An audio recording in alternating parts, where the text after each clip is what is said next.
I know I've said that so much of what Trump is doing is smoke and mirrors. He desperately wants to project this image that he's a big, powerful military dictator. He has no interest in actually governing anywhere. He has no interest in reducing crime, which in DC is at a 30-year low right now.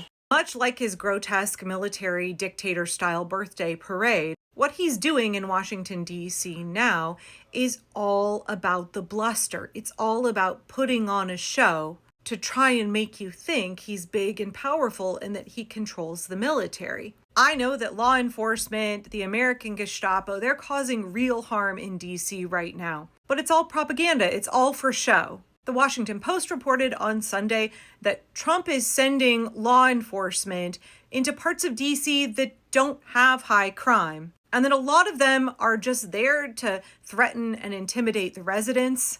They aren't actually conducting any legitimate law enforcement operations. They don't have a legitimate purpose. Their purpose is to be pawns in Trump's political games.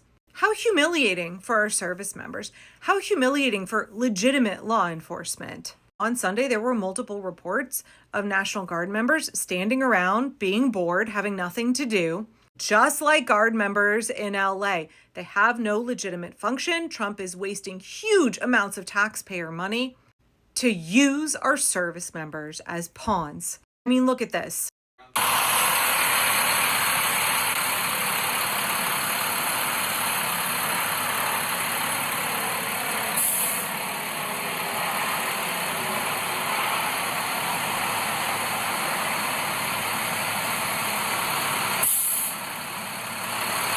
Is this what we want our tax dollars being spent on? This big show of military force at the Lincoln Memorial, y'all. He's using our service members as pawns.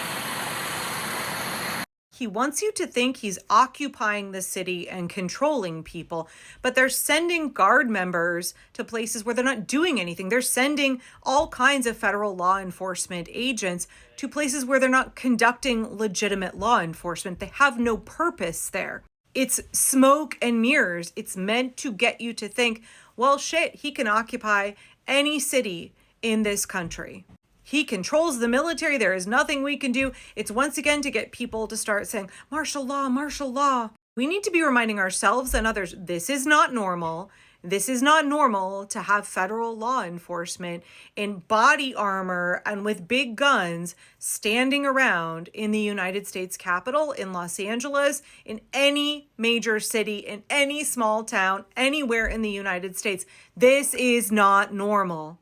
There is no legitimate reason for this to be happening. It's a giant waste of taxpayer dollars. He's using our service members as pawns. This is dictator shit.